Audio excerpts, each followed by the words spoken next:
Hey, it's Joe. Welcome to the Noble Strength Way of Life and our final video on my Souls of Destiny series. My intent was clear up to this point, which was to strike a parallel of the life of Jesus and the life of a poor soul, the pig, in the factory farm. And we certainly have seen the parallels of their lives and their unfortunate way they were treated, and then, of course, their death, and how it affected our earth. Well, now comes the aftermath. Now comes, what do we do about it? There's a famous bracelet, what would Jesus do?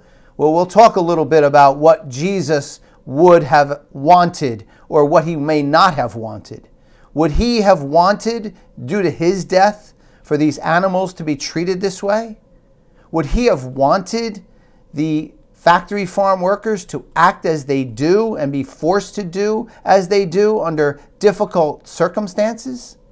Would he have wanted our planet to be absolutely destroyed because of this terrible industry of factory farming?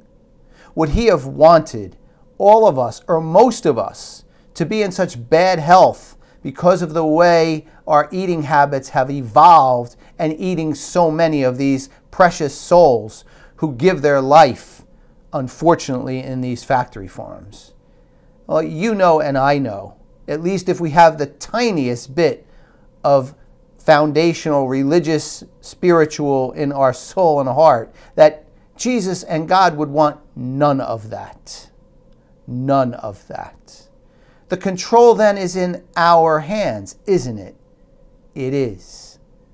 One more reading from Holy Scripture, you'll allow me, from the book of Hebrews, chapter 4, verses 13. Nothing in all creation is hidden from God's sight. Everything is uncovered and laid bare before the eyes of him to whom we must give account. All creation. I always point to when there are things in the Bible that say all creation. It does not say all humans. It says all creation for a reason. My friends, now comes the conclusion of this Souls of Destiny series, and it comes down to the word destiny, which is a future. Unfortunately, the life of Jesus upon his death only became a future by which how people acted because of it and learned from it. The life of the pig, one more powerful similarity, is exactly the same. Those lives matter. Every animal that touches this earth matters. Their lives mattered, as difficult and as tragic as it was. And the way it matters is for us to take that life, know that it's sacred, and move forward with our own convictions and to inspire others to similar convictions. What is that?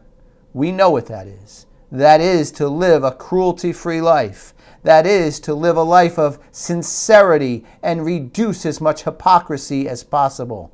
And to say, yes, these lives did matter, they do matter, and because of it, my actions will follow appropriately.